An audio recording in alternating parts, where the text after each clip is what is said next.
Also tomorrow, Oversight Committee Chair James Comer says he's going to present the public with evidence that President Biden, when a VP, was personally part of a bribery scheme that involved his son Hunter and foreign entities in Ukraine.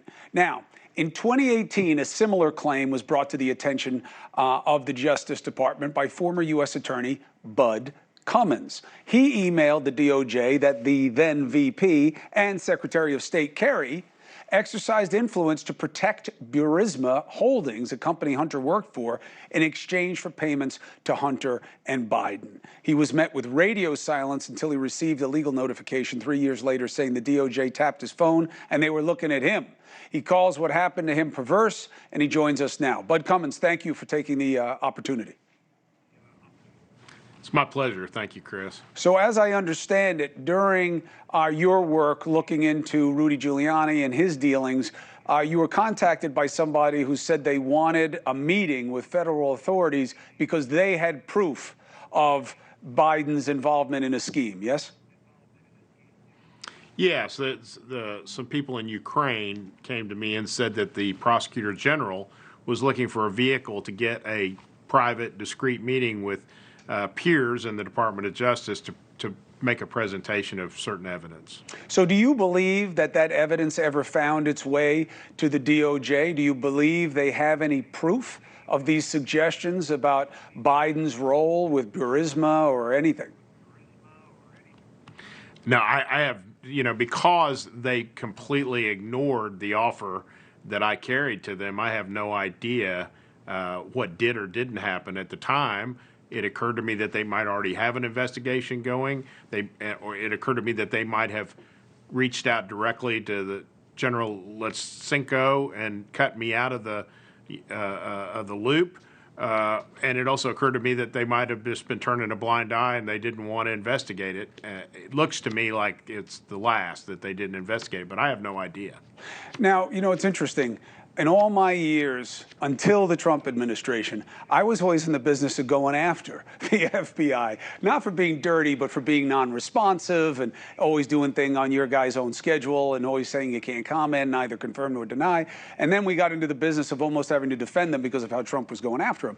You have an observation where you say you believe that the way they looked at Hillary Clinton was different than the way they looked at Trump. And I want to hear why you believe that, because I always took the FBI and the DOJ as anything if they were politically at all. They were center to the right, not protecting the left. What's your basis? Well, I have no way to prove it, but I would say that DOJ is probably generally, because there's so many career employees there, and they tend to be more to the left, in my opinion, and certainly when you get to main justice, that's, again, kind of my feel for it. But that's fine. That you can work with that in a politically charged investigation as long as you keep balance on your team and everybody keeps everybody honest. How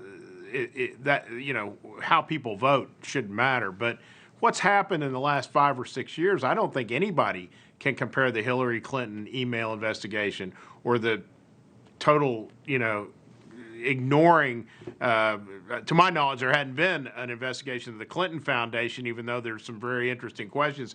And now, some very serious allegations surrounding Hunter Biden and Joe Biden and Ukraine. I don't think there's any way you can look at that and then look and see how they've dealt with Trump and the Russia probe, a 2-year special investigation when they knew at the outset that Hillary Clinton's campaign had provided the information that was supposedly the predicate for it. How they've treated Roger Stone and Paul Manafort, 7 a.m. Arrests. I don't think anybody can look at those cases and say that it's even-handed administration of justice. And you obviously, you couldn't hide it anyway, but you worked for Trump as part of the campaign, and you said you have no problem with people looking into your motivations. You just wanted them to take the information seriously, right? Right. I mean, it wouldn't surprise me at all that they might take a look at me to see who was paying me or if I was, Russian disinformation or whatever they wanted to look for. But I would do that, but I wouldn't pass up the opportunity to have a law enforcement official from another country that wanted to come here quietly and make a presentation of evidence of some pretty significant corruption Right. in our country, I wouldn't turn my blind eye to that. Right. Bud Cummins, I appreciate your perspective. I know that you don't have evidence yourself or knowledge of the direct evidence, but it doesn't mean you don't have perspective that's worthy of discussion. So thank you for doing that. Okay.